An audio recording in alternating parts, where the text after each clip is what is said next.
შუადღემში დობის მეგობრებო, დღეს 19 ნოემბერია, შუადღის ეთერი საზოგადოებრივ მაუწყებელზე ანინი ნიზე, გიო წულაია და მე ნიკო ცალანი გავუძღვებით. რამდენიმე საინტერესო თემა, საინტერესო სტუმრები და ვნახოთ ანონსი, თუ რას ვნახავთ დღეს ეთერში. ნახოთ.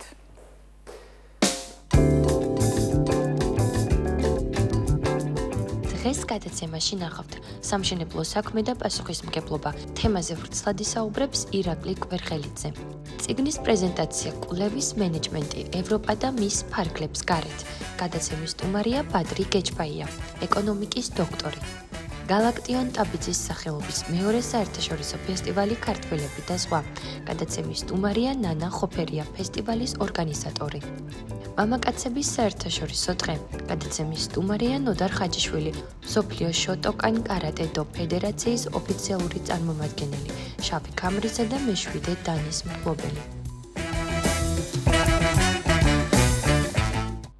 არ დაგავიწყდეთ ძვირფასო ტელემაყურებლებო, ჩვენი გვერდი გამოიწეროთ, მარტივად ნახოთ ჩვენი სოციალური ქსელი, გვერდი Facebook-ზე, Instagram-ზე და TikTok-ზე, გახდეთ ჩვენი ფოლოვერები და მოგწეროთ კომენტარები, ასევე თემები შემოგთავაზოთ, რაზედაც ჩვენ აუცილებლად ვისაუბრებთ ღია ეთერში. პირველი თემა გახლავთ საკმაოდ საინტერესო, ისე როგორც ყველა სამშენებლო სექტორი დღეს არა მხოლოდ ეკონომიკის ერთ-ერთი წამყვანი ძრავია, არამედ პასუხისმგებლობისა და განვითარების მნიშვნელოვანი პლატფორმაც. თანამედროვე ბიზნესის გარემო იმაზე მეც მოითხოვს, ვიდრე უბრალოდ ხარისხიანი ინფრასტრუქტურის შექმნა.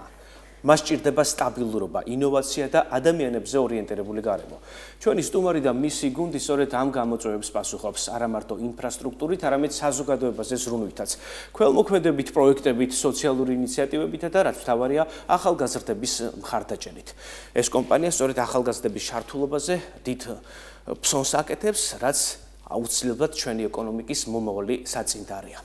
ჩვენი სტუმარი გახლავთ ირაკლი კვერხელიძე, კომპანია ორბით ჯგუფის გენერალური დირექტორი. მოგზადით ბატონო ირაკლი. მადლობთ რომ ხართ ჩვენთან ერთად დღეს. გილოცავთ მამაკაცების დღე ყოფილა პირველი დღეს და ყველას ვილოცავ ამ შესანიშნავ თარიღს. არა მარტო ხალბატონებისაა, ხო, მსოფლიო კაცების გარეშე არაფერი არ მოძრაობს, ესე რომ ვთქვა, არ არსებობს, ხო? რა ვიცი. ძალიან კარგი სასიამოვნო სიახლე, არც კი ვიცოდი იმ დღეებსაც კი, რომელიც მანამდე არსებობდა, იმასაც რაღაც არასერიოზულად აღიქვამდნენ ჩვენი ქალბატონები და დღეს თუ ასეთი დღე იყო, ეგ ძალიან კარგია, მნიშვნელოვანია, იმიტომ ბატონო, საუბრობთ გარემოზე, დეველოპერებზე, სოციალურ პასუხისმგებლობაზე, იმ პროექტებზე, რომელსაც თქვენი კომპანია ახორციელებს და განსაკუთრებით მოხარულები ვართ, როდესაც თქვენ აკეთებთ მომავალზე ორიენტირს, თქვენი ინოვაციებით, ეკომეგობრული პროექტებით და ასევე ახალგაზრდების ჩართულობით.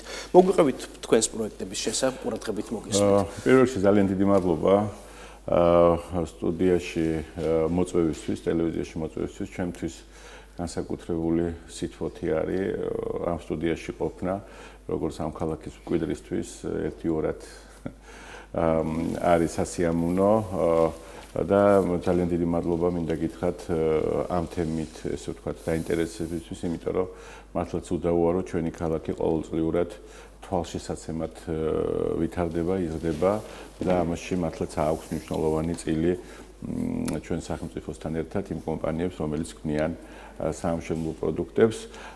სანამ უშუალოდ, ესე ვთქვათ, იმ საკითხებზე გადავიდოდეთ, რომელიც სოციალურ პასუხისმგებლობის ფარგლებში კომპანია ახორციელებს და გააგრძელებს მომავალში გაორმაგებული, გასამაგებული მოცულობით, მინდა გაყიდვების თემას შევეხო, იმიტომ რომ ნებისმიერი დეველოპერისთვის და ნებისმიერი სამშენებლო კომპანიისთვის ძალიან მნიშვნელოვანია თავის პროექტის განხორციელებისთვის სწორად ააგოს და სწორად შექმნას პროდუქტი, რომელიც ერთის მხრივ მნიშვნელოვანი იქნება და ძალიან კარგი სერვისის და ინფრასტრუქტურის თემა იქნება ქალაქისთვის და მეორეს მხრივ იქნება ხელმისაწვდომი შესაძლებელი ჩვენი თანამემამულეებისთვის, რომ აი ამ პროექტში, კონკრეტულ პროექტში შეიძინონ უძრავი ქონება და ეს უძრავი ქონება მათთვის იყოს გარკვეული, ესე ვთქვათ, ფინანსური სარგებლის მომტანი, პირადი, ესე ვთქვათ, დასვენებისთვის საჭირო, ესე ვთქვათ, ქონება და ასე შემდეგ. სწორედ რადგანაც ამ თემას შევეხეთ, მინდა ეს ყველაფერი ერთი პროექტის ჭრილში განვიხილო, რომელიც სულ ახლახან დავაანონსეთ და ვთვლით, რომ ეს პროექტი იქნება ქალაქში ერთ-ერთი საუკეთესო და საყვარელი ადგილი ჩვენი ქალაქის კულტურისთვის, სტუმრებისთვის, ჩამოსული ესე ვთქვათ ადამიანებისთვის და ამ პროექტის სახელწოდება არის ორბი მილენიუმი. მინდა აი ამ ესე ვთქვათ პროექტის ირგვლივ ვისაუბრო და სწორედ იმაზე გავაკეთო აქცენტები, რომელიც მოცემულ შემთხვევაში ჩვენი საუბრის ერთ-ერთი მნიშვნელოვანი თემაა. ორბი მილენიუმი ეს არის პროექტი, რომელიც მრავალფუნქციური კომპლექსია, სადაც ხუთვარსკვლავიანი საერთაშორისო სასტუმრო ოპერატორი შემოვა. ეს არის პროექტი, რომელიც 4 ჰექტარამდე ტერიტორიაზე ვრცელდება და სადაც ძალიან მნიშვნელოვანი ფაქტორი, რაც ჩვენი ქალაქისთვის არის, ეს არის ის, რომ 17000 კვადრატულ მეტრზე მეტი თავისუფალი რეკრეაციული სივრცე ექნება, დაახლოებით 40000 კვადრატულ მეტრზე მეტი საპარკინგო სივრცეს დაეთმობა, რომელიც ასევე მნიშვნელოვანია, 60000 კვადრატულ მეტრზე მეტი ეს იქნება ინფრასტრუქტურისთვის გათვალისწინებული ფართი, რომელიც მოიცავს, რა თქმა უნდა, იმ ტრადიციული ინფრასტრუქტურებს, როგორიც არის ესე ვთქვათ, რესტორნები, კაფეები, ღია ტერასები, ბავშვთა გასართობი ცენტრები, უბრალოდ სპა, wellness მიმართულება, ასევე მნიშვნელოვანი ფაქტორია, რომ იქნება საკმაოდ კარგი შოპინგის სივრცე, ბრენდული მაღაზიებით, მაღალი კლასის სხვა სერვის სივრცეები, რომელიც ერთობლიობაში ქმნის კიდევ ერთ უნიშნელოვანეს მიზიდულობის ადგილს ჩვენი ქალაქისთვის და ასევე ძალიან მნიშვნელოვანია, რომ ეს პროექტი ხორციელდება ქალაქის ტურისტულ ცენტრში, ბათუმის ახალ ბულვარში, რომელიც ზღვიდან სულ რაღაც 50 მეტრშია და ეს არის დამაგვირგვინებელი პროექტი იმ საუცხოო განვითარების, რომელიც ახალ ბულვარში ვითარდება და პრაქტიკულად აი ამ პროექტით შეიკრება ახალი ბულვარის ირგვლივ არსებული ურბანული განვითარება და როგორც იტყვიან ხოლმე, ეს იქნება საკმაოდ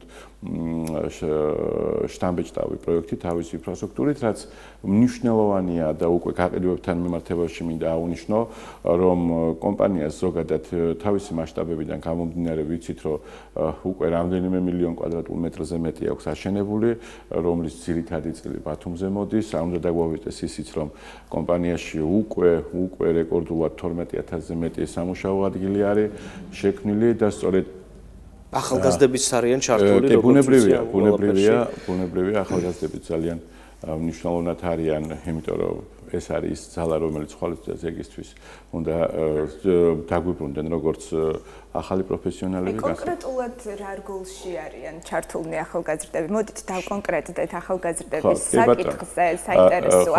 მარკეტინგის მიმართულებით თუ მშენებლობის და საოცრად ართმევენ თავს. ხო, ყველა სექტორს დეველოპმენტი ეს არ არის კონკრეტულად მხოლოდ სამშენებლო აქტივობა, ეს არის მთელი პროცესი პროდუქტის შექმნიდან მის რეალიზაციის და მართვით დასრულებული. ამიტომ ყველა სეგმენტში ჩართულები არიან.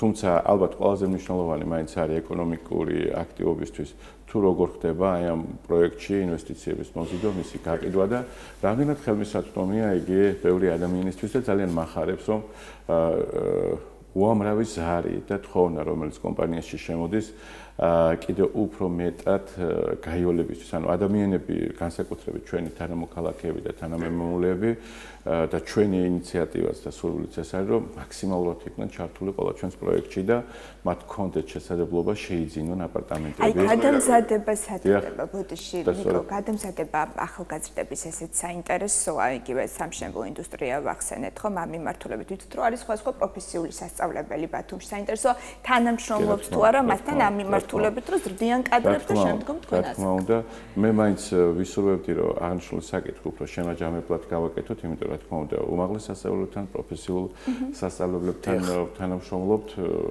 როგორც ბათუმის სახელმწიფო უნივერსიტეტთან, ასევე ესე ვთქვათ, პროფესიულ სკოლებთან, კოლეჯებთან და საკმაოდ აქტიურადაც.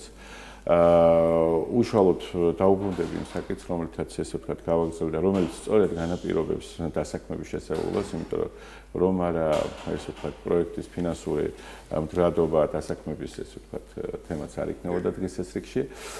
ამიტომ წეგან აღნიშნე და კიდევ ერთხელ მინდა დაუბრუნდე ამ საკითხს, რომ უამრავი ზარი და მოთხოვნა იყო კომპანიას შემოსული, რაც შეიძლება ხელმისაწვდომი ყოფილიყო პროექტი და ჩვენ თავისთავად ცხადი ამის გათვალისწინებით 2 მილენიუმში უკვე ცნობილი შოკ ფასის აქცია დავიწყეთ, რომელიც საშუალებას აძლევს ყველა ეს ვთქვათ დაინტერესებულ პირს $18750 შეიძინოს აპარტამენტები. ეს რატო არის მნიშვნელოვანი? მნიშვნელოვანია, იმიტომ რომ პრაქტიკულად ესეთი საფასო კატეგორიაში დღესდღეობით თუ ავიღებთ ბათუმში უძრავი ქონების თემას, რომელიც საკმაოდ მზარდია და სწრაფად იზრდება, პრაქტიკულად სათავსოს კიდევაც კი შეუძლებელია, არა თუ ისეთ პროექტში როგორც ორბი მილენიუმია აპარტამენტების შეძენა, ამიტომაც გვიოდა ამ პროექტს შოკ ფასის აქცია და ამიტომაც იყო საზოგადოებისთვის მნიშვნელოვანი, იმიტომ რომ საკმაოდ ბევრმა ადამიანმა და განსაკუთრებით მინდა აუნიშნო ჩვენი ემიგრანტების სიმრავლე, რომელიც წასული არიან ჩვენი ქვეყნიდან და შესაბამისად აბანდებენ თანხას ისევ ჩვენს აბრუნებენ თანხას ისევ ჩვენ ქვეყანაში უძრავ ქონებაში, რომელიც მათთვის საკმაოდ მნიშვნელოვანი კონტრიბუციაა და რაც ყველაზე მნიშვნელოვანია და განსაკუთრებულია ეს არის საფასო კატეგორია, რომელზედაც გადაწყვეტილება კომპანიამ სწორედ იმ უამრავი ადამიანის თხოვნიდან და ზარიდან მიიღო, რაც ჩვენს კომპანიაში შემოვიდა პროდუქტის ხელმისაწვდომას. აი ბატონო, საინტერესო არის თქვენ ხელმისაწვდომობაზე საუბრობს და ამავდროულად დღეს ჩვენ ხედავთ ქალაქში არაერთ თანამედროვე სტანდარტის შენობას, ალბათ პრაქტიკული ნაწილი ყველაზე მნიშვნელოვანია ხო დღეს თანამედროვე ადამიანისთვის. საინტერესოა დღეს სამშენებლო სექტორში, სამშენებლო სექტორის სტანდარტები როგორ შეიცვალა და რა არის დღეს მთავარი ეს თქვათ გამოწვევა ამ მიმართულებით, მით უმეტეს რომ თქვენ საკმაოდ კონკურენტუნარიანი ბრძანდებით უკვე იმ ფასიდან გამომდინარე, რომელსაც თავაზობთ მოსახლეობას. კი, ბუნებრივია $1,750 რეალიზაციამ არ უნდა გვაფიქრებინოს ის, რომ ეს საფასო კატეგორია რაღაც სტანდარტის ხარჯზე ხდება, რა თქმა უნდა, ეს ასე არ არის. მინდა პირველ რიგში ხაზი გაუსვა იმას, რომ აღნიშნულ ღირებულებაში ლიმიტირებული რაოდენობა ერთი სიახლეც მინდა გითხრათ, რომელიც სწორედ ამ ეთერში გაჟღერდება, ამ კომპლექსში 3 ტაუერია, 2 ტაუერის რეალიზაცია პრაქტიკულად გავიდა ფინიშისკენ და უკვე ჩვენი გადაცემის შემდეგ ვაანონსებთ მესამე ესე ვთქვათ, C-ბლოკის გაყიდვების გახსნას, სადაც ასევე მაღალი ასორტიმენტი იქნება და ამ ასორტიმენტში რა თქმა უნდა იქნება შოკფასის შოკფასით $1,750 აპარტამენტები და იქნება მე არ ვიცი სიმართლე გითხრა ეს ამ ფასით შეიძლება ეს 10 დღეშიც ამოიწუროს, შეიძლება იმიტომ რომ ლიმიტირებული რაოდენობა, შეიძლება რამდენიმე კვირას დაჭირდეს, მაგრამ ფაქტი არის ის, რომ პრაქტიკულად 2 ტაუერის რეალიზაცია სულ ძალიან მოკლე დროში მოხდა, ამიტომ ყველას ვისაც სურს რომ ინვესტიცია განახორციელოს ამ სიტუაციაში, ნამდვილად საჩქარო და მოსასწრები თემა არის. ასევე მინდა გაუსვა ხაზი ამ კომპლექსის ხარისხს, მიუხედავად ამ საფასო კატეგორიისა, ბუნებრივია $1,750 ყველა აპარტამენტები ვერ გაიყიდება.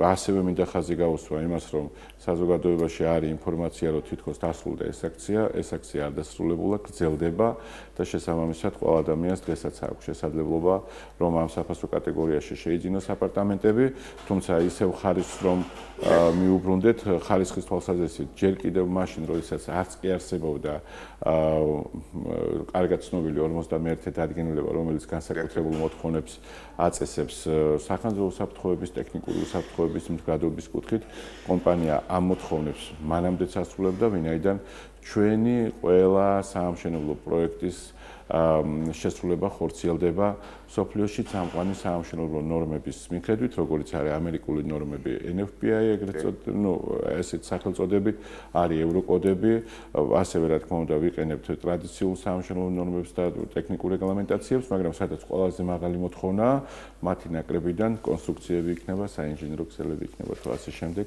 ვითვალისწინებთ აი ამ ესე ვთქვათ მოთხოვნებს, ამიტომ მდგრადობის და ბუნებრივია ყოველი ახალი პროექტი, რომელიც ქალაქში შემოდის, ალბათ თვალშისაცემიც არის, რომ ვიზუალურადაც უკეთესია, ტექნიკურადაც უფრო გამართულია და შესაბამისად უსაფრთხოების გაცილებით მაღალი სტანდარტებია, ვიდრე ეს წინა პროექტებში იყო. ჩვენ შემთხვევაში ჩვენ ტრადიციულად ვაგრძელებთ უსაფრთხოებაზე მაქსიმალური ყურადღების გამახვილებას, რაც ძალიან ბევრ ფაქტორში გამოიხატება. ბატონო ირაკლი, როგორც ვიცით, გარდა ახალგაზრდების ჩართულობისა თქვენს პროექტებში, სადაც სტუდენტებთანაც გაქვთ კონტაქტი, სხვადასხვა სასწავლებლები მედიატორის როლს ასრულებენ, რათა თქვენთან გამოუშვას სტუდენტები. გარდა ვისა, ვიცით თქვენი ჩართულობა განსაკუთრებით პანდემიის დროს, როდესაც ჩვენს ქვეყანას უჭერდა, მაშინ ჩართულობა კერძო სექტორის იყო მნიშვნელოვანი. საინტერესოა, რამდენად უნდა იყოს კერძო სექტორი ჩართული მსგავს პროექტებში, იმიტომ რომ პანდემიის დროს განსაკუთრებით როდესაც ხალხის სიცოცხლე იყო საფრთხის ქვეშ, ასე დროს ყოველთვის აქტუალურია დახმარება, ხო? კი, გიორგი, ძალიან დიდი მადლობა ამ თემის წამოწევისთვის. ბუნებრივია, გარდა იმისა, რომ დღესდღეობით კომპანია ორბი ჯგუფი არის უმსხვილესი დამსაქმებელი, წეგან ვახსენე 12000-ზე მეტი სამუშაო ადგილი, ასევე არის უმსხვილესი კონტრიბუტორი, როგორც ადგილობრივი, ასევე სახელმწიფო ბიუჯეტის, იმიტომ რომ საკმაოდ რამდენიმე ათეულობით მილიონი შედის ჩვენი კომპანიიდან სახელმწიფო ბიუჯეტში.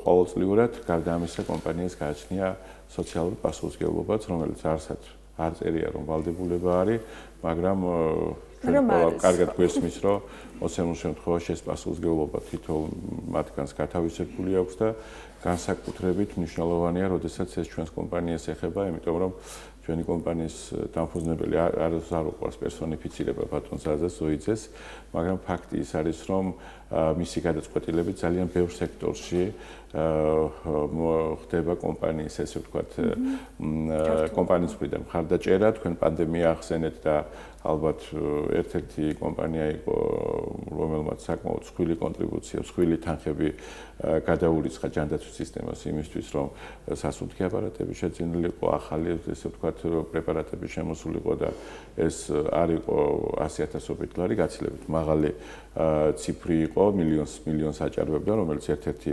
უმსხვილესი იყო ჩვენი, ესე ვთქვათ, ქვეყნის ისტორიაში, თუმცა მხოლოდ პანდემია არ არის სისტემა, რომელიც კომპანია ახორციელებს, ჩვენ წეგან ვახსენეთ დასაქმების პროგრამა, რომელშიც ციფრები არ შემიძლია ზუსტად გითხრათ, მაგრამ რამდენიმე ასეული ადამიანი გადის სტაჟირებას პრაქტიკას ჩვენს კომპანიაში.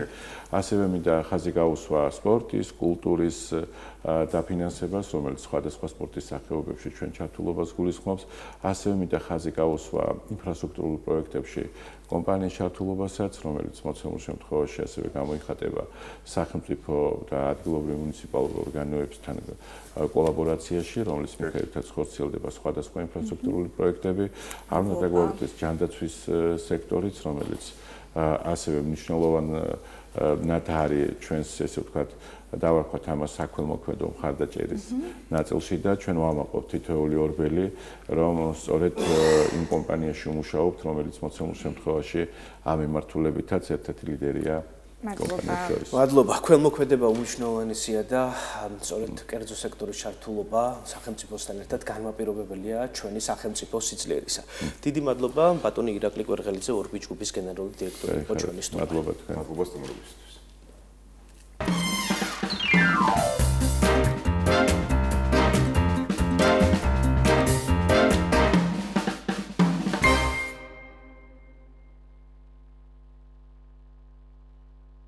განვაგრძობთ გადაცემას, საინტერესო წიგნის პრეზენტაცია უნდა შედგეს დღეს ჩვენთან ეთერში. საგანმანათლებლო სამეცნიერო სივრცემ კიდევ ერთი მნიშვნელოვანი გამოცემა მიიღო, კვლევის მენეჯმენტი ევროპა და მის ფარგლებს გარეთ, ასე ქვია წიგნს, რომლის პრეზენტაცია დღეს ჩვენთან შედგება ეთერში. სახელმძღვანელო გლობალური კვლევითი ეკოსისტემის მიმდინარე ტრენდებს, გამოწვევებსა და განვითარების პერსპექტივებს აერთიანებს. ავტორები მკითხველს თავაზობენ ფართო ხედვას, როგორ მუშაობს კვლევითი სფერო ევროპასა და მსოფლიოში. საინტერესოდ წარმოაჩენს ფინანსურ და ადმინისტრაციულ მოდელებს, პარტნიორობის კულტურას, ეთიკის სტანდარტებსა და კვლევის საერთაშორისო განსაზღვრულ ფაქტორებს. სახელმძღვანელო მნიშვნელოვან ინსტრუმენტად განიხილება როგორც უნივერსიტეტებში, ისე კვლევით ინსტიტუტებსა და ორგანიზაციებში, რომლებიც ინტერნაციონალიზაციისა და მაღალი სტანდარტების მიღწევაზე მუშაობენ. ჩვენი სტუმარია ბადრი გეჩბაია, ეკონომიკის დოქტორი, ბესეუს ეკონომიკისა და ბიზნესის ფაკულტეტის პროფესორი და ასევე წიგნის მთავარი რედაქტორი. მოგბრძანდით ბატონო ბადრი, მოგვიტანეთ წიგნის საჩუქრად, რომელსაც ჩვენ მაყურებელს ვაჩვენებთ. დიდი მადლობა მოგბრძანებისთვის. აღნიშნოთ ის, რომ ეს არის პროექტი, რომელიც არაერთი წელია არსებობს, სამეცნიერო სახელმძღვანელო ლიტერატურის თარგმნა ბეჭდვა, უცხოენოვანი. ეს უკვე წლები არსებობს. მოდით ზოგადად ამ პროექტზე გვესაუბრეთ, იმიტომ რომ ამ პროექტის ფარგლებში უკვე ითარგმნა ალბათ ხომ წიგნები და აი ამჯერად რატომ შეაჩერეთ სწორედ ამ ნამუშევარზე არჩევანი, ესეც ნიშანდობლივია, რომ გითხრათ, რამდენიმე ქვეყნის მეცნიერის კვლევა არის აქ სინთეზში აი ამ წიგნში. დამთმის რა სამეცნიერო კვლევები არის, ესეც საინტერესოა ხოლმე. ეკონომიკის თვალსაზრისით. მოგესალმებით თქვენ ტელევიზიის მაყურებლებს. დიდი მადლობა მოწვევისათვის და დაინტერესებისათვის, ნამდვილად კარგი ფაქტია, როდესაც ფართო საზოგადოებისთვის შესაძლებლობა გვეძლება იმისა, რომ ფართო საზოგადოებას გავაცნოთ ის მიმდინარე პროექტები და შესაბამისად ჩატარებული კვლევის შედეგები. ზოგადად წიგნის შესახებ მოგახსენებთ და პროექტის შესახებ. წიგნის სულის ჩამდგმელი და დამფინანსებელი გახლავთ აჭარის ავტონომიური რესპუბლიკის განათლებისა და სპორტის სამინისტრო. მოგეხსენებათ, რომ ჩვენ სამინისტროს წლებია უკვე სამინისტრო ახორციელებს და აფინანსებს და მუშაობს ამ პროგრამთან მიმართებაში. ეს გახლავთ უმაღლესი განათლების ხელშეწყობის პროგრამა, სადაც ერთ-ერთი ქვეპროგრამა გახლავთ პოპულარული უცხოენოვანი სახელმძღვანელოების მონოგრაფიების თარგმნა და ბეჭდვა. მოგეხსენებათ, რომ შესაბამისად ევროპის გამოცდილება, მაღალგანვითარებული სახელმწიფოების გამოცდილება კვლევის მენეჯმენტთან დაკავშირებით ძალიან მნიშვნელოვანი ელემენტს წარმოადგენს ჩვენი ქვეყნისთვის და შესაბამისად ამ მიმართულებით სამინისტროს აქვს ეს ესეთი კარგი პროდუქტი, რომელიც უმაღლეს საგამოთვლო დაწესებულებებს, კვლევით ინსტიტუციებს აძლევს შესაძლებლობას, რომ მომავალი თაობისთვის, ჩვენი მკვლევრებისთვის, დაინტერესებული საზოგადოებისთვის გააკეთოს ესეთი კეთილი საქმე და ჩვენი წიგნიც ამის ერთ-ერთი მაგალითია, იმ ბევრ მაგალითებს შორის, რომელიც გაუკეთებია სამინისტროს წლების განმავლობაში და შესაბამისად დანია, ინგლისი, ამერიკის შეერთებული შტატები ამ ქვეყნიდან არიან ეს მკვლევრები, რომელთა ნამუშევრების ანთოლოგია ამ წიგნში. საინტერესოა თქვენი აზრით, ეს ქართული ეკონომიკა შეიძლება ეს გლობალურ კონტექსტში განვიხილოთ, თუ მაინც თავისი იდენტობა და ავთენტურობა აქვს და აი რომელი ქვეყნის პრაქტიკა შეიძლება მოვირგოთ და გადმოვთარგმნოთ ყველაზე რელევანტურად? კი ბატონო, მოგახსენებთ, ალბათ ნახავდით წიგნის სარჩევსაც, წიგნი ზოგადად ეძღვნება იმ ძირითადი საკითხების ანალიზს, რომელიც კვლევის მენეჯმენტთან არის დაკავშირებული. თქვენ სწორად აღნიშნეთ, რომ წიგნის 4 ძირითადი ავტორები არიან და სარჩევში ძალიან შესაძლებლობაში ძალიან კარგად არის мотиваცია დასაბუთებული თუ რატო შეირჩა ეს სახელმწიფოები და როგორ შექმნენ კლასტერი ამ ქვეყნის მკვლევარებმა და მეცნიერებმა. აქ წარმოდგენილი არის დანიის ტექნიკური უნივერსიტეტი, წარმოდგენილი არის ამერიკის შეერთებული შტატების უნივერსიტეტი, წარმოდგენილი არის ესტონეთის უნივერსიტეტი და შესაბამისად ამ მკვლევრების მიერ გააზრებული და ჩამოყალიბებული ნაშრომი, რომელიც უშუალოდ ეხება კვლევის მენეჯმენტის საკითხების ანალიზს ევროპასა და მის ფარგლებს გარეთ. წიგნის არჩევიდანაც დასტურდება თუ დააკვირდებით ის ძირითადი აქტუალური საკითხები, რომელიც აი ამ პროცესისათვის ქართულ რეალობაში არის ძალიან მნიშვნელოვანი და ძალიან აუცილებელი. წიგნში ნახეთ, მთავარი აქცენტი გაკეთებულია ახალ ტერმინზე, რომელიც საქართველოს რეალობაში ახალია, ტერმინი, რომელიც გახლავთ კვლევის მენეჯერები. ჩვენ ვიცით მეცნიერები, მკვლევრები ქართულ რეალობაში, ხოლო აღნიშნული ავტორების მიერ დიახ შემოტანილი არის ბრუნვაში, სამეცნიერო ბრუნვაში, ახალი ტერმინი კვლევის მენეჯერები და ადმინისტრატორები. ну, კარგად არის ყველასათვის ცნობილი ის ძირითადი ფაქტი, რომ შესაბამისად ამ ეტაპამდე კვლევები ხორციელდებოდა სამეცნიერო კვლევით დაწესებულებებში, უმაღლეს საგანმანათლებლო დაწესებულებებში, ხოლო აღნიშნულ წიგნში ხაზგასმით არის დადასტურებული ის ფაქტები, რომ აქ ჩართული არის ბიზნესიც. დიახ, ბიზნესი, რომელიც დაინტერესებული არის იმ კვლევის შედეგებით, რომელი კვლევის შედეგები ძალიან მნიშვნელოვანი არის შემდგომი პროცესების განხორციელებისათვის. ამისთვის არის შემოტანილი ტერმინი ზუსტად ავტორების მიერ, ტერმინი კვლევის მენეჯერები და კვლევის ადმინისტრატორები, რომლებიც მთავარ ფუნქციას ასრულებენ პროცესის დაგეგმვიდან პროცესის დასრულებამდე.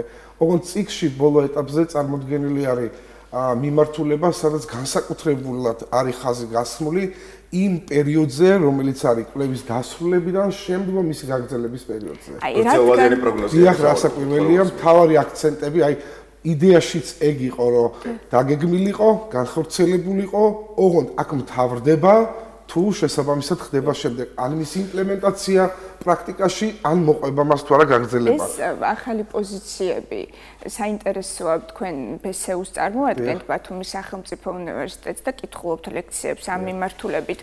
შეიძლება ფაკულტეტს დაემატოს გარკვეულ საგნად ეს კვლევის მენეჯმენტი და ამ მიმართულებით მიიღო განათლების ახასიახლე. დიახ, დიდი მადლობა. ზუსტად აღნიშნული სახელმძღვანელოს შერჩევის мотиваციაც გახდათ ის საკითხი, რაზეც თქვენ ხაზი გაუსვით, დიდი მადლობა ამ საკითხის ხაზგასმისათვის, იმდენად რამდენადაც აღნიშნული მიმართულება ისწავლება სადოქტორო საგანმანათლებლო პროგრამების საფეხურებზე.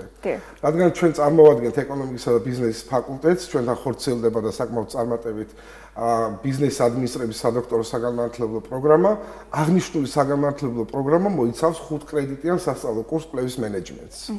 სანამ ეს სახელმძღვანელო შემოვიდოდა და ამ სახელმძღვანელოზე დავიწყებდით ფიქრს, ჩვენ ფაკულტეტი მუდმივად ცდილობდა, რომ შევსებულიყო მასალები, გაჩენილიყო ახალი თარგმანები, გაჩენილიყო ახალი რიდერები, რომელიც დოქტორანტებს დაეხმარებოდათ თავიანთი საკუთარი სადოქტორო ნაშრომის დაგეგმვიდან ბოლო ეტაპამდე მიყვანის დრომდე. აღნიშნულმა სახელმძღვანელომ უკვე მოგვცა შესაძლებლობა და სანამ ჩვენ წიგნის თარგმანზე მივიდოდით და საგრანტო პროექტს წარმოადგენდით აჭარის განათლებისა და სპორტის სამინისტროში, ჩავატარეთ კვლევა. საქართველოს უმაღლეს საგანმანათლებლო დაწესებულებებში, სადაც ისწავლებოდა სასწავლო კურსი კვლევის მენეჯმენტი. ასეთ სასწავლებლები იცით, რომ ძალიან ბევრია, რომლებიც სადოქტორო საგანმანათლებლო პროგრამებს ახორციელებენ და ჩვენ ჩავატარეთ კვლევა, რასაკვირველია, კვლევა ჩავატარეთ ინფორმატით დაუკავშირდით პროგრამის ხელმძღვანელებს, თვითონ უნივერსიტეტებს, ბიბლიოთეკები შევისწავლეთ და მივიღეთ შესაბამისი შეტყობინებები, შესაბამისი წერილებიც, სხვათა შორის ოფიციალური წერილებით, მათ შორის ინიციატივებიც რასაკვირველია იმასთან დაკავშირებით, რომ ამ წიგნის თარგმნა დღეს სასიცოცხლოდ მნიშვნელოვანი იყო ქართული აი ამ პროცესების სადოქტორო პროგრამების გაძლიერებისათვის, იცით რომ აკრედიტაციის პროცესი მუდმივად ითხოვს აი ამ პროცესებში სიახლეების შემოტანას და ვფიქრობთ, რომ ჩვენს მიერ შემოთავაზებული თარგმანი კვლევის მენეჯმენტის მიმართულებით ნამდვილად კონკრეტულ ნაწილში შეავსებს იმ დანაკლისს, რომელიც ფიზიკურად არ არსებობდა და შესაბამისად მოგვცემს შესაძლებლობას, რომ და მისცემს შესაძლებლობას დოქტორანტებს, რომ ფაქტიურად დაგეგმონ ხელმძღვანელებთან ეს არის ძალიან ფუნდამენტური პრობლემა სხვადასხვა ფაკულტეტზე. უბრალოდ სახელმძღვანელოები არ არსებობს და უწევს სტუდენტს დახარჯოს დიდი დრო და ენერგია იმისთვის, რომ მოიდა მენტორებს მით უმეტეს. სამომავლო გეგმაზეც გვესაუბრეთ, კიდევ რა მიმართულებით აპირებთ შესთავაზოთ ეს წიგნები ლიტერატურა. ნამდვილად იცით, რომ არა მხოლოდ სამინისტრო და სხვა ფონდები, არამედ უნივერსიტეტებსაც აქვთ თავიანთი დაფინანსებები ამ მიმართულებით და განსაკუთრებით მხარდაჭერას ცხადებს ჩვენი უნივერსიტეტი, ბათუმის შოთა რუსთაველის სახელმწიფო უნივერსიტეტი თავისი კვლევითი სტრატეგიიდან გამომდინარე, კვლევითი პოლიტიკიდან გამომდინარე, მსგავსი აქტივობების განხორციელებას, რასაკვირველია გაჩერებას არ ვაპირებთ, იმიტომ რომ ამ კონკრეტულმა სახელმძღვანელომ და კონკრეტულმა თარგმანმა მოგვცა ჩვენ იმის мотиваცია, თავიდანვე мотиваცია იყო, რომ შეგვევსო რაღაც ნაწილში არსებული სიცარიელე, ეხლა უკვე გამოხმაურებამ, შესაბამისი შედეგების დანერგვამ სასწავლო პროცესში და მინდა გითხრათ, რომ აღნიშნო, რომ მე თვითონ მიმყავს ეს სასწავლო კურსი ჩვენს უნივერსიტეტში და ნამდვილად ბედნიერი ვარ, რომ დღეს გვაქვს იმის შესაძლებლობა, ეს მხოლოდ ჩემი იდეა და მხოლოდ ჩემი პიროვნების იდეა არ გახლდათ, ჩვენ იცით, რომ უნივერსიტეტში საქმიანობის საკმაოდ ცეთი წონიანი აკადემიური პერსონალი, ავტორიტეტული მეცნიერები, შეიკრიბა ჯგუფი, ანუ ჩამოყალიბდა გუნდი, რომლებიც რედაქტორებიც გახლავთ აი ამ კონკრეტული სახელმძღვანელოსი და აი ამ გუნდმა შეასხა ფრთა დაგეგმილ იდეას. რასაკვირველია, мотиваცია დღეს არსებობს, იმდენად რამდენადაც ჩვენ რამდენიმე მიმართულებით კიდე გვაქვს ცარიელი ადგილები, ნაწილობრივ ცარიელი ადგილები, გამოცდილებაც უკვე არსებობს, როგორც ვიცი, აჭარის მთავრობის და განათლების სამინისტროს ხელშეწყობა ძალიან აქტიურად მუშაობს და ძალიან ზრდადია ამ მიმართულებით. ეს მხოლოდ ეს წიგნი არ არის, ძალიან ბევრი სახელმძღვანელოა მათ მიერ გაკეთებული. რა მაინტერესებს, ეს თქვენი კუთვნილება იქნება უნივერსიტეტის თუ საშუალება იქნება სხვა უნივერსიტეტებშიც სტუდენტებს მიიღონ ცოდნა ამ ეს წიგნი დაიბეჭდა საკმაოდ დიდი ტირაჟით, იმიტომ განსაზღვრული იყო უკვე თავიდანვე, როდესაც საპროექტო განაცხადის მომზადება ხდებოდა. მინდა მოგახსენოთ, რომ წიგნის 5 ეგზემპლარი უკვე დაგზავნილია ყველა სახელმწიფო და კერძო უნივერსიტეტში საქართველოში და შესაბამისად ასევე იცით, რომ ჩვენ უფლება ჰქონდა ხელშეკრულების გაფორმების პერიოდის დაწყების დროიდან. წიგნი სხვა შორის გამოცემულია ძალიან სერიოზული გამომცემლობის ელსევიერის მიერ, ეს ძალიან ცნობილი გამომცემლობა მოგეხსენებათ. აქ ოფიციალურად არის ყველაფერი კონტრაქტის პირობებში განხორციელებული და შესაბამისად ჩვენ ამავდროულად უფლება გვაქვს, რომ ქართული თარგმანის ელექტრონული ვერსიები მივაწოდოთ იმ დაინტერესებულ მხარებს, რომელსაც უკვე ვაკეთებთ ფიზიკურად.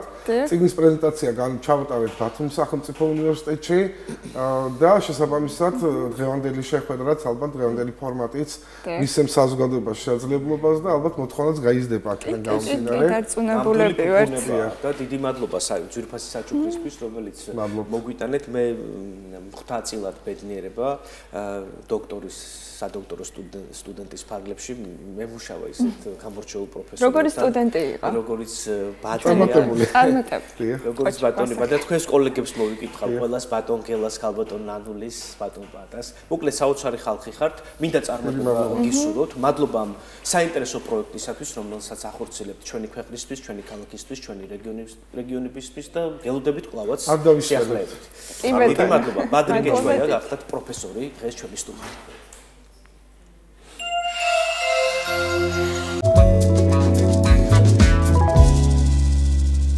ნოემბრის თვე გალაქტიონ ტაბიძესთან ასოცირდება 1891 წლის 17 ნოემბერს დაიბადა მონუმენტური პოეტი პოეტთა მეფე სიცოცხლეშივე აღიარებული მე-20 საუკუნის ქართული ლირიკის განუყოფელი ნაწილი და ერთ-ერთი თვალსაჩინო წარმომადგენელი და ზოგისთვის ყველაზე თვალსაჩინო წარმომადგენელი და მე არ მეგულება ქართველი, რომელსაც გალაქტიონ ტაბიძის ერთი ლექსი მაინც არ უყვარს და ზეპირადაც ვიცით. თუ ვიცით ლექსი ზეპირადაც, თუნდაც ერთი ეს ერთი არის გალაქტიონ ტაბიძე, ჩემ შემთხვევაში ასე არის, იმიტომ რომ მგონია რომ ყველა გემოვნების ადამიანს რომ დააკმაყოფილებს, სწორედ ესეთი შემოქმედება არის.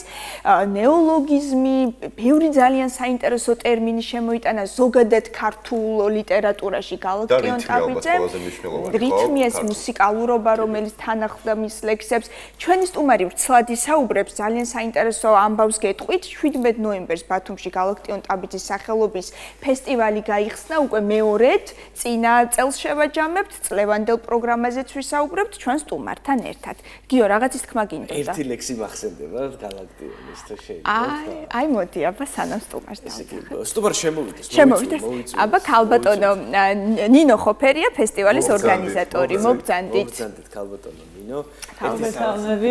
დიდი მადლობა. მოგესალმები. ქართული პოეზიის მამა.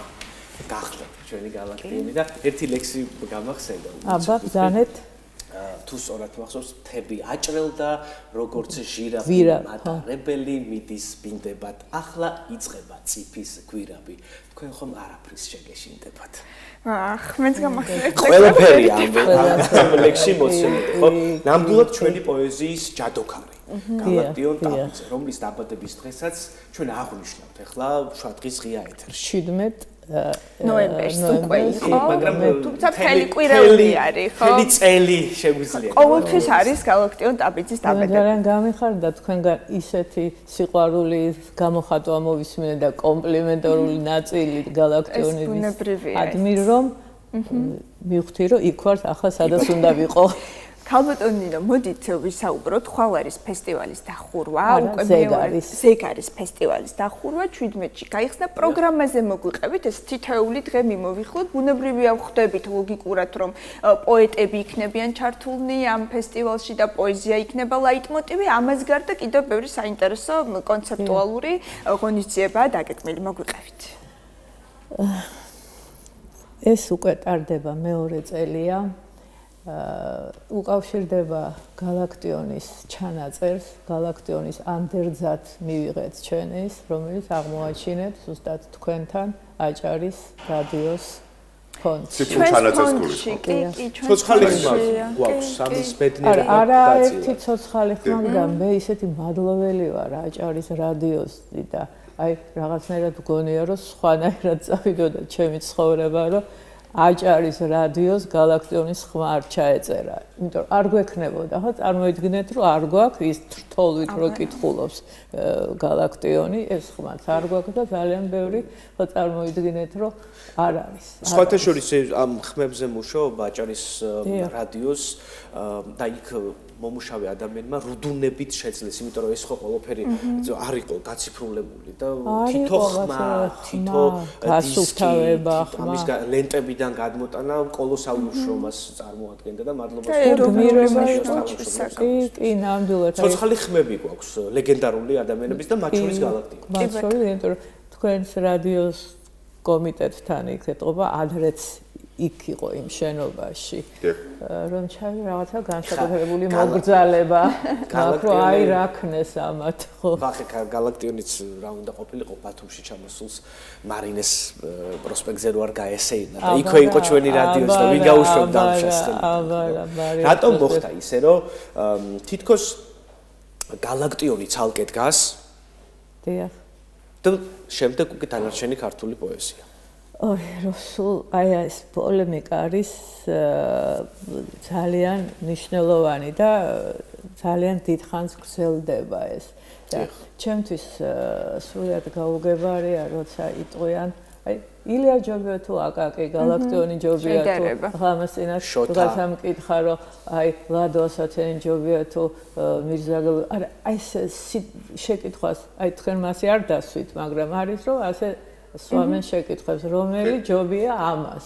და ყველას ისეთი საოცარი ადგილი აქვს. ახლა ლადო ასათიანი რა, როგორი პოეტი. ალბათ ეს ინდივიდუალური აღქმა და შეგრძნება ხო ნებისმიერ შემთხვევაში, რომელი უფრო ახლოს არის შენს იმ ნაწილთან, რომელსაც უკავშირდება პოეზია. და გარდა ამისა, ღირებულების ეფექტი ყველას აქვს თავისი ადგილი, ისე როგორც ჩვენ ყველანი განსხვავებული ვართ და გალაქტიონი მართალ ბრძანებთ, პოეტი მეფე. აი გალაქტიონი არა ის რატო ისმება ეს შეკითხვა ახლა ფეხბურთში უამრავი წარმატებული სპორტსმენია მაგრამ ცალკე მდგომია პელე მარადონა და ესეთი ფეხბურთელები ალბათ პოეზიაშიც ეს იყო შექსპირი რუსთაველი ჯობია თუ მარადონა იმათ შორისაც არის გეტყვი ხო იცი რა ამაზე რომ დავობთ როცა აბდენი გენიოსი გვყავს და დავობთ რომელი ჯობია ეს უკვე სასიამოვნო მოცემულობა ასე მგონდა სამ ქალბატონ ნინოსთან გავაგრძელებთ საუბარს ქეთა ჩულაშვილის სიუჟეტი ვიხილოთ ქეთა ისწრებოდა ფესტივალის რამოდენიმე დღეს და ვნახავთ კადრებს ფესტივალიდან და გავაგრძელებთ რცლად საუბარს.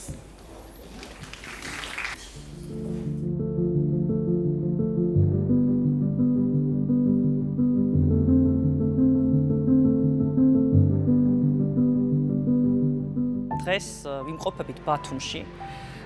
შესანიშნავი ღონისძიების ფარგლებში ეს არის ფესტივალი ქართველები და ზღვა. ღონისძიება, რომელიც ჩემთვის გახდა კიდევ ერთი საშუალება, რომ წარმედგინა ფართო საზოგადოების წინაშე და ამასთანავე უკვე აქ ორგანიზატორების დახმარებით ჩამოგვეყვანა ის ხალხი, ვისთვის ვინც იყო სამიზნე ჯგუფი ჩემი კვლევისა. ეს არის ფრანგი მკვლევარები და ლიტერატორები.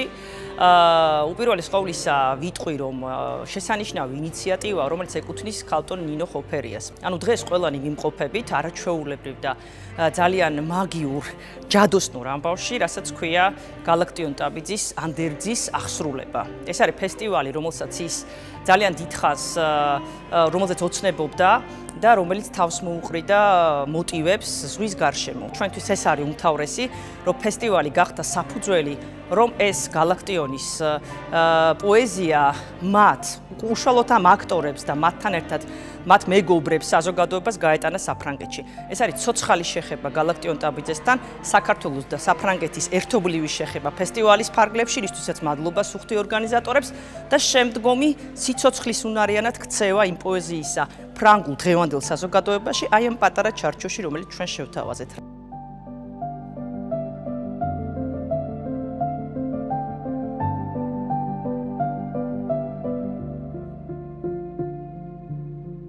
ქალაქ ბათუმის მუნიციპალიტეტის მერია ყოველწლიურად აცხადებს კონკურსს ფესტივალების მხარდაჭერის ქვეპროგრამის ფარგლებში, სადაც ნებისმიერ დაინტერესებულ პირს შეუძლია შემოიტანოს განაცხადი და მიიღოს კონკურსში მონაწილეობა. სწორედ ასეთ კონკურსში გამარჯვებული არის პროექტი ქართველები და სხვა, რომელიც 2 წელია უკვე ხორციელდება მერის მხარდაჭერით. უნდა აღინიშნოს, რომ გუნდი, შემოქმედებითი გუნდი, რომელიც ესეთი მაღალი პროფესიონალიზმით გამოირჩევა და ძალიან ლამაზ ღონისძიებებს გვთავაზობს ამ დღეების განმავლობაში.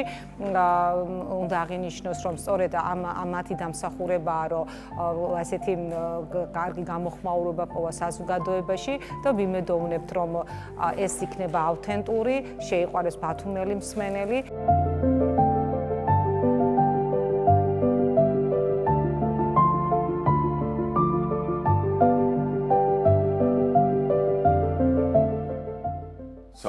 ნამდვილად არის ის ატმოსფერო ამ ფესტივალზე, რაც ეკადრება გალაქტიონ ტაბიძეს.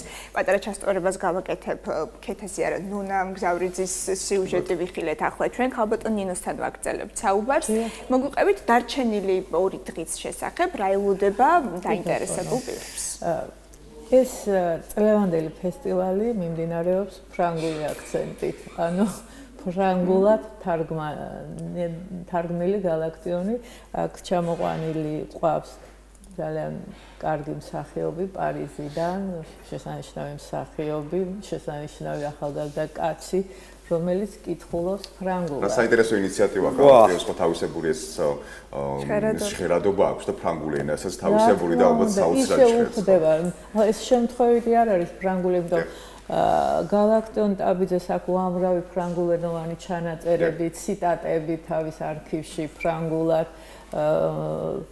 ფრანგი საყვარელი პოეტებს იხსენიებს, გოტიეს, რემბოს, პოლ ვალერ. ეს მისთვის არის ძალიან მშობლიური სივრცე და ლექსებშიც მოხსენებული აქვს ეს ფრანგული კულტურის რაღაც ნიუანსები და მნიშვნელოვანია რა თქმა უნდა გალაქტიონის პოეზიის უკეთესად გასაგებადაც და გალაქტიონს აი იმ ჩანაწერში როცა დაიბარა და რაც აქ აღმოვაჩინეთ რომ ეს პოეზიის დღეები და ამ ტიპის ფესტივალი გაკეთებულიყო მას არ უთქვამს რომ ფრანგები და ინგლისელები ჩამოიყვანეთ მაგრამ მას აქვს უამრავი ჩანაწერი უბის წიგნაკში რომ მას არ იცნობს სოფლიო, არავინ არ თარგმნის მას, აი მაშინაც კი საბჭოთა ეპოქაში, როცა აი რუსი პოეტები ჩამოდიოდნენ, იგივე პასტერნაკი.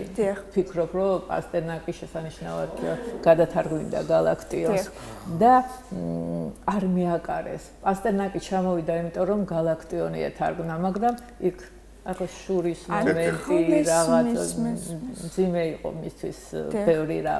და თვითონაც უჭირდა ურთიერთობები და მეგობრები არ ყავდა. ნაკლებად კომუნიკაცია. ხო, თქვენ რაც ახსენეთ პასტერნაკი, გალაქტიონი და მსოფლიო. რას გვეტყოდით ამ კუთხით? იმოქმედა თუ არა იმ ფაქტორმა, რომ საბჭოთა კავშირმა მაინც შეზღუდა გალაქტიონის როგორც ქართველი პოეტის წარდგენა მსოფლიოსთვის. იცით რა, მას ვერც წარმოედგინა, რომ ასეთი რაღაცა, იმიტომ რომ საზღვრები გაიხსნებოდა და ასეთი რაღაცა შეუძლებდით, რომ შარშან ინგლისელები იყვნენ, წელს ფრანგები და ისინი გალაქტიონზე ილაპარაკებდნენ. მას ეს რაღაც ოცნების სფეროში ქონდა ალბათ, მაგრამ თვით აი ამ შესანიშნავ რუს პოეტებსაც არ მიაკარეს. ხო, მათ თარგმნეს სხვა პოეტები, მაგრამ უთარგმნელია ისედაც. აი ჩემი ღრმა რწმენით გალაქტიონის თარგმნა იმ მეტაფორის იმ სულისკვეთების ძალიან რთულია თარგმნა. ძალიან რთულია. აი ეს საინტერესოა თავად საბჭოთა პოეტებსაც რატო არ მიაკარეს იგივე პასტერნაკს? არ მიაკარეს, იმიტომ რომ აი იყო იქ რაღაცა პრიორიტეტები, უფრო როგორც იტყვიან, დალაგებული ხასიათის პოეტები, რომელსაც უფრო შეეძლო ურთიერთობა სისტემასთან, ყანწელებს ხო, ცისფერ ყანწელები იყვნენ რეპრესიების მსხვერპლი და რაღაც პერიოდი იყო გალაქტიონ ტაბიძეს მათი გუნდის წევრი და მის ოჯახსაც შეეხო ეს რეპრესიები ბუნებრივად, ჩვენ ძალიან მძიმე პერიოდზე ვსაუბრობთ. შეეხო, რა თქმა უნდა, და ის გალაქტიონის დაწვრილებული ხმა, ეს ვითომ მუდამ ლოთის იერი ეს ხო სინამდვილეში გალაქტიონი არ იყო მისი ნიღაბი, რომ რეალობას გაქცევა აბსოლუტური გაქცეულა რეალობისგან, იმიტომ რომ აი ყველაფერი იყო იმისთვის, რომ აი მიკვირს, რომ არ დაიჭირეს გალაქტიონი და იმიტომ რომ მუსრი გაავლეს, ხო, პოეტებს და მას აქ რამოდენიმე ერთი ლექსის გამო კიდევაც დაიჭირეს, რომელიც აი 21 წლის ამბებს უძღვნა და აი ეს თავისი ცხოვრების დრამით როცა ძნელი იყო მისი გაგება, მიუხედავად იმისა, რომ უნდოდა ურთიერთობა, არ გამოსდიოდა, აი ჩანაწერიც კი აქვს უბის წიგნებში, როგორ შევიძინოთ მეგობრები. ძალიან უნდოდა, აუცილებელია მეგობრების შეძენა, ურთიერთობა, არ გამოსდიოდა, იმიტომ რომ იმდენად გულწრფელი იყო და გარდა იმისა, მთლიანად ჩაფლული იყო თავის. ახლა გამოსცა ლიტერატურის მუზეუმმა 24 ტომი იდევარი გამოსაცემის, ხუთაშორის ლიტერატურის მუზეუმმა ახლა ჩამოიტანა გამოფენა, ზუსტად თემატური, ზღვა და გალაქტიონი და ესეც გამოფენილია ნაწილი ბიბლიოთეკაში, ნაწილი თვითონ იმ თეატრში. აი მუზეუმს უყურებდით, ნონას სიუჟეტი ვნახეთ, საინტერესოა, როგორი ახალი თაობის ჩართულობა და რა უცებს სტუმარს ყველაზე მეტად მუზეუმში. მუზეუმში, იცით, ახალი თაობის ჩართულობას მე დღეს ვადამაინც ვერ ვხედავ. ახალი თაობა მოგეხსენებათ, რაშიც არის ჩართული, აი ეს მუდმივ გაჯეტებში, მუდმივ მაგრამ არიან ახალგაზრდებიც, არიან რომელიც ფიქრობ, რომ რაღაცა გადამდები იქნება, იმიტომ რომ აი ერთი თუ შეეხე, ხო დამეთანხმები, თუ შეეხები, ვეღარ შორდები. ვერც ერთ ასაკში, ყოველ ასაკში არის შენი რაღაცნაირად უახლოესი სულიერი მეგობარი. და აუცილებელია ის თქმა, რომ აი ეს ფრანგული თარგმანები ახალი პირველად ჟღერდება ქალბატონ ბელა ხაბეიშვილის ბევრი სიახლით იქნება გაჯერებული, ესე იგი წელს ფესტივალი, დარწმუნებულები ვართ, რომ რუტინულ სახეს მიიღებს, ვიმედოვნებთ იმასაც, რომ ახალი თაობა მეტად გაიგებს და დაინტერესდება გალაქტიონის შემოქმედებით და ფიქრობ, რომ ფესტივალი ამ ყველაფერს ხელს შეუწყობს. დღეს ცოტა განსხვავებული ელემენტები ჩართულია ყველა ცოტათი განსხვავებული ეთერი გვაქვს, დროში ვართ შეზღუდული და მაყურებელი მედი არ გვიწყენს და ჩვენი სტუმარი გალაქტიონ ტაბრიძე, ეს არის თემა კოლოსალური, რომელზეც საათობით უნდა ვისაუბროთ და დღეს ცოტათი მოკლედ მოგვიწია ამაზე საუბარი, თუმცა ქალბატონ ნინო, ჩვენ ხშირად შეგხვდებით, თქვენ ხშირად მიმოვიხილავთ ამ ბუმერას. ან ესენთვის თუ უწყვნიათ გალაქტიონს. დღეს დახვალ ველოდები. ჯერ არა, მაგრამ გასაგელოდებით აუცილებლად გესტუმრებთ. სადახართ პოეტებო. საკუთრებით კარგი პროგრამაა დღეს დახვალ. დიდი მადლობა. დიდი მადლობა გალაქტიონის სიყვარულისთვის უპირველესად. დიდი მადლობა.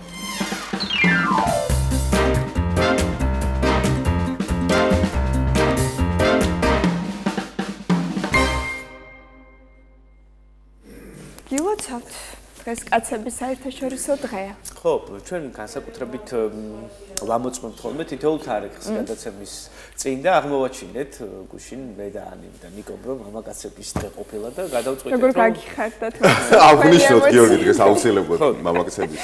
გილოცავთ ყველას და დიდხანს ვეძებდით ვინ შეიძლება და ყოფილიყო შესაბამისი. მანამდე ანის ვკითხოთ ერთი რომ საინტერესო ანისთვის როგორია იდეალური მამაკაცი, რადგან კაცების დღე არის დღეს გვითხარი. აბა მოდი გვითხარი. იდეალური ადამიანი ეს არ არსებობს, ხო? მაგრამ ჩვენ შეგვიძლია ვიმუშაოთ ჩვენს თავთან და ის ნაკლოვანებები რაც გვაქვს გამოვასწოროთ. მე მგონია თავარი ღირსება რაც უნდა გქონდეს ადამიანს მამაკაცი იქნება ეს თუ ქალბატონი, ეს არის ემოციური ინტელექტი, მაღალი ემპათია. როცა ვართ ემპათიურები, როცა შეგვიძლია მოსმენა, გააზრება, ხელშეწყობა, ეს არის თავარი და უნიშნელოვანი. გავრცელებული კლიშეები მათ შორის არის, როცა ამბობენ რომ მამაკაც მაგალითად ტირილი არ ეკადრებოდა ემოციების გამოხატვა. დღეს შოთა რუსთაველი რაც გვეუბნება, დიდი ბრძენი შოთა რუსთაველი. დღეს ვიხსენებდი გიორგის ყველაფერი. ამიტომ ამბობ, რომ ეს განსხვავება არ უნდა არსებდეს, სქესობრივად რაღაც განსხვავება, რომ ვიღაცას რაღაც შეუძლია, ვიღაცას არაფერ შემთხვევაში ადამიანები ვართ, ვიტიროთ, როცა გვეტირებთ. კი ბატონო, ემოციანების მიერ შემთხვევაში ცხოვრებაში აუცილებლად მნიშვნელოვანია ეს იქნება დადებითი თუ არ ყოფითი. სისუსტეც შეიძლება რომ გქონდეს მამაკაც და ამის გამოვლენის ალბათ არ უნდა. მამაკაცებიც ტირიან ახლა ბოლოს და ბოლოს ტარიელი ტიროდა და სხვა ვინა ამასთან შედარებით, ხო? მოკლედ თუმცა ვისურვებ რომ უფრო მეტი კარგი ემოცია გქონდეს ვიდრე ნეგატივი. რა თქმა უნდა. აუცილებლად ანის მოსაწონი მამაკაცის გამოჩნდება მე დარწმუნებული ვარ ამაში. მოკლედ როზე შემომჯდარი ალბათ. შეიძლება თეთრ ლამბორგინზეც შეიძლება. არ ვიცი, ცხოვრება გვაჩვენებს ამ შენ რომელი გირჩევნი ანი ლამბურჯინი თუ თეთრი რაში? ემოციური ინტელექტი თქო. ლამბორგინი ჯობია რა, თვითონ წინ რაშის ის აქვს. ფერარის რაშის ლოგო აქვს. მოკლედ დიდხანს ვფიქრობდით, ვინ შეიძლება და ყოფილიყო ჩვენი დღევანდელი სტუმარი და ერთი ასეთი მამაკაცი მოვიწვიეთ, რომელიც არის პირველ რიგში მეუღლე, მამა, მასწავლებელი, სპორტსმენი და ასევე შოტოკან კარატე დოს ფედერაციის ოფიციალური წარმომადგენელი შავი ქამრისა და 7 დანის მფლობელი ბატონ ნოდარ ხაჯიშვილი. მოგბრძანდით ბატონ ნოდარ. გილოცავთ დღევანდელ დღეს. ყოველმხრივ სამაგალითო მამაკაცი ბრძანდებით. ნამდვილად გამორჩეული ბათუმელი, მამა, მეუღლე, შვილი და ასევე მასწავლებელი. როგორ იტყვიან კარატეში მასწავლებელს? სენსეი, უდიდესი სენსეი. ბატონ ნოდარ, საინტერესოა როგორ ხდება, ხო, ეს ყველაფერი, როგორ ლაგდება, როცა ადამიანი ასწრებს ფაქტურად ცხოვრებაში ყველაფერს წარმატებასთან ერთად, ხო? ეს არის პირადი ცხოვრება, ეს არის კარიერა, ეს არის ცხოვრების წესი, ვარჯიში, სულიერ ფორმაში ყოფნა და ამასთანავე ფიზიკურ ყოფნაში, უდიდეს ფიზიკურ კონდიციებში ყოფნა, რაც წარმოადგენს, როგორც იტყვიან, როგორც გარედან შეხედულებას, ასევე შინაგან სულიერ მდგომარეობას. რა არის თქვენი საიდუმლო, როგორც მამაკაცის, რომელიც დღეს ხარ ჩვენი სტუმარი? მოგესალმებით, დიდი მადლობა მოწვევისთვის, მიესალმებით თქვენ მაყურებელს. აქვე მინდა გითხრათ, რომ დიდი ხანი ველოდი მერვე დანს 15 წელი ველოდი და მერვე დანის მფლობელი ვარ უკვე. მერვე დანის. ოდის ვიხდი. არა უშავს, ეგ არაფერი. მერვე დანის. ეს არაფერს არ ნიშნავს.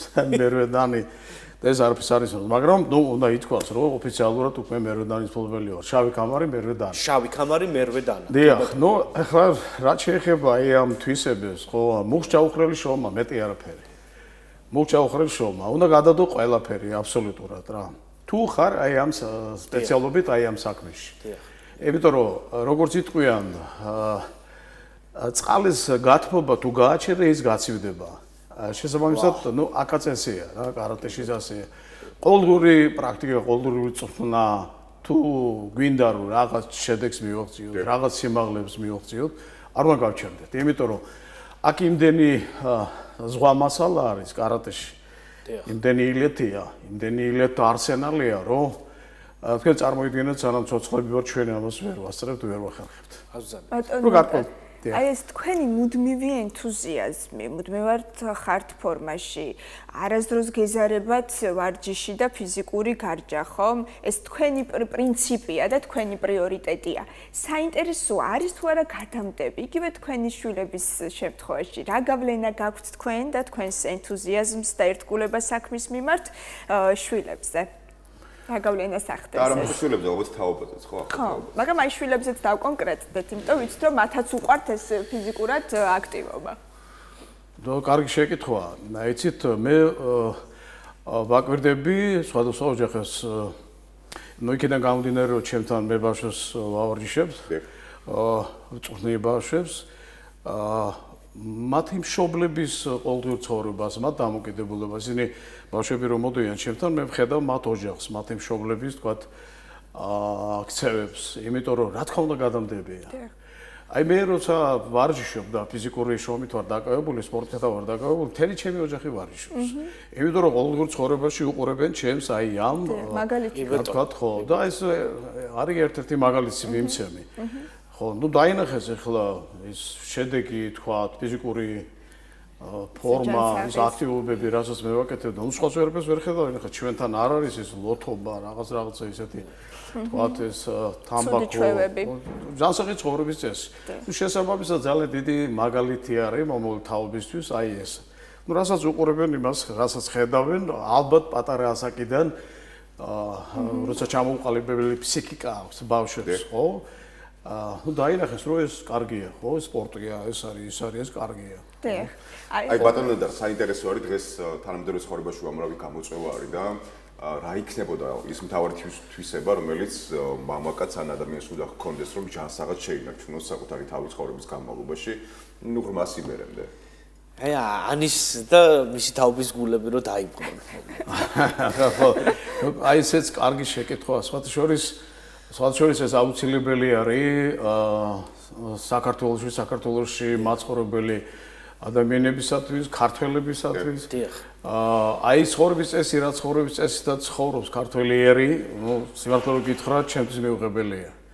თქვენ იცით რა მაქვს ხედელობაში მე გაუთავებელი ეს ხო სუფრები მოთაობა ეს არ ვიცი თამბაქო სამწუხარო ძალიან ბევრი ბავშვი მოზარდი ქუჩაში რო გადივარ ხედავ ახალგაზრდა მოხარების დიახ საშინელებაა რასაც უყურებ რა მაშინ როცა შეიძლება რომ ის ახალგაზრდა თაობა ის ყველა ჩაობათ თქვათ სპორტში არ არის აუცილებელი აღმოსავლური ორთავდულობა კარატე არის უამრავი სპორტის სახეობა ყველა კარატისი ვერ გახდება ხო თუმცა შეიძლება რომ ეცადო რომ გახადო და ინტერესის გაჩენა არის ჩვენთან როცა მოდიან და იწყებენ მარჯის კარატეში აქ არის ორთაბრძოლა ორ მოზარდ შორის და როცა ერთი მეორეს უგებს ხო ეს მამაკაცური ის ბიჭი როცა არის მამაკაცური ისა დომინაციის ისა გამოვლენა ხო აი ეს უკვე სინდისის ქეჯნა რაღაცნაირი რომ აი რატო რისთვის და უნდა რომ მეორე შეხვედრაზე მოუგოს.